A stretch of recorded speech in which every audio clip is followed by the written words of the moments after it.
for questioning the legitimacy of the court. Let's discuss now with former Democratic Senator Al Franken. He's the host of the Al Franken podcast, and with me here in Washington, CNN political commentator and Republican strategist Alice Stewart. Al, let me ask you this. Confidence in the Supreme Court is at an all-time low. I suppose the Chief Justice can say what he wants. He seems to be bristling at this criticism in a sort of, I guess, mild way. But nominees are now confirmed pretty much by party line votes now. And there does appear to be, based on what Vice President Kamala Harris was saying a few moments ago, there does appear to be some wind at the backs of Democrats heading into these fall midterms because of this decision that was overturned. Your thoughts? I disagree with what the Chief Justice said. The legitimacy of the court was undermined when they wouldn't take up Merrick Garland. And you'll remember that McConnell said it was because it was during an election year. And you remember Lindsey Graham pledging that if a vacancy came open during an election year in 20, that he wouldn't vote for, they wouldn't take up a nominee. They've stolen 2 seats. The one that Merrick Garland wasn't given a hearing for, and the one that Coney Barrett was, where she was seated a week before the election. That destroyed the legitimacy of the court. Alice, what do you think? Did Chief Justice Roberts sort of, I mean, he sort of ignored some of what Al is talking about there, and that there is a tremendous amount of controversy as to how this court got tilted in the direction of the far right. Just to throw a little accuracy in some of what Al said there. Look, the Merrick Garland was held up because we had a divided government. We had a Democrat in the White House, and we had Republicans in control of. That's not what was said. That's not what McConnell said. But that's the way historically this has been. When you're in close to an election year and you have divided government. That's not the way it's been historically done. Yes, and when you have divided government, there typically is an inclination to. Tell me when this happened before. When you're Well, Merrick Garland is certainly one. When there's a divided government, no, before Merrick Garland. They're not moving forward. When Tell me when this happened before. Al, I'm telling you, this is what the Mitch McConnell Tell me when it said. happened before. I can't. You said this is what happened historically. Tell me when it happened before. Look, this is the way that the Republicans went. Like, I can't give you an exact example of when this happened in the past. No, you know why you can't? Tell you, because it hadn't happened before. Look, the basis for not appointing him was because of that specific reason. But moving forward. No, it wasn't. And McConnell explicitly said that it was the, quote, Biden rule. And he quoted a little piece of a speech that Biden had given in June of '80. And Biden said they wouldn't take up if they weren't consulted. And this was about someone resigning in June after a term of the court, which is very different than someone dying. Scalia died in February. And you saw, you guys, if you can find the tape, you can find Lindsey Graham saying, keep the tape.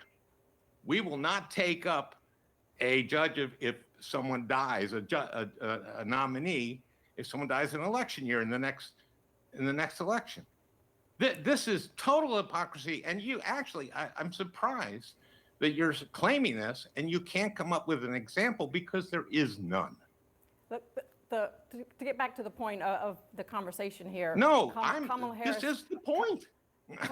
We're talking about Kamala Harris and her calling the current Supreme Court justices activist justices because she doesn't like the outcome of their ruling. And when they made their decision on Roe v. Wade, they looked at the precedent and they looked at Roe v. Wade and said it was egregiously wrong from the start. And they looked at the constitutional aspect of this and saw that there was no constitutionally protected right for an abortion listed in the Constitution. That's why they took it out. And the most important thing here is that this took an important issue like abortion out of the hands of 9 unelected justices and put it back in the hands of elected officials at the state level, which is exactly where it should be. And the only reason that Kamala Harris says they're activists is because she doesn't like the outcome of their ruling. Alice, speaking of that, in Michigan, voters will decide on a ballot initiative that would enshrine abortion rights into the state constitution.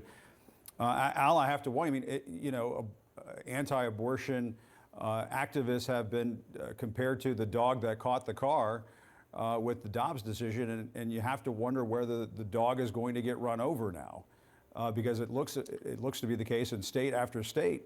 Voters are going to be showing up at the polls in droves to make their voices heard on this. You remember when Kavanaugh said this wasn't just precedent, Roe v. Wade, but Casey was precedent upon precedent? This is why these guys are considered not legitimate, because they lied in their confirmation hearings. Yeah, they caught the car. You saw in Kansas, it was what, 59 or 40, no, 59-41 in Kansas. This is a pretty conservative state. And you saw what happened in Michigan is a perfect example of how the Republican Party has ceased to participate in good faith in our democracy. This was their canvassing board that is a 2-2 board, 2 Republicans, 2 Democrats. They had 750,000 signatures from people saying, we want this on the ballot. We want to be able to vote on this. These 2 commissioners said, oh no, they found some absurd little spacing in the, and so they rejected this. Well, the Supreme Court then decided 5-2, and it's a heavily Republican Supreme Court, that what they were doing was absurd, what they were doing. So now the people of Michigan are going to decide. And look, this is something that a woman should decide, that a woman with her doctor should decide. This isn't something that should be decided by other people. What do you think, Alice? I think this should be decided not by the Supreme Court, but it should be decided at the state level. And look, How about guns? Are you worried about the political consequences of this? We've already seen Republicans may pay a price. We have seen consequences for this. Kansas is a perfect example. Al, you're right.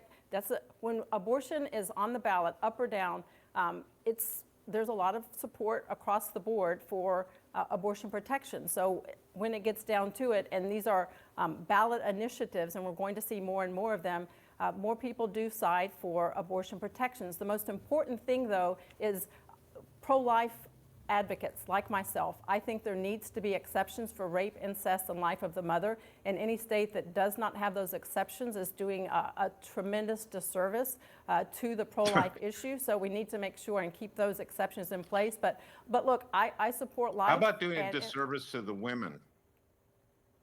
Look, again, I think a service to the sanctity of life is what I stand for, and I think we need to protect life. That's your religious belief.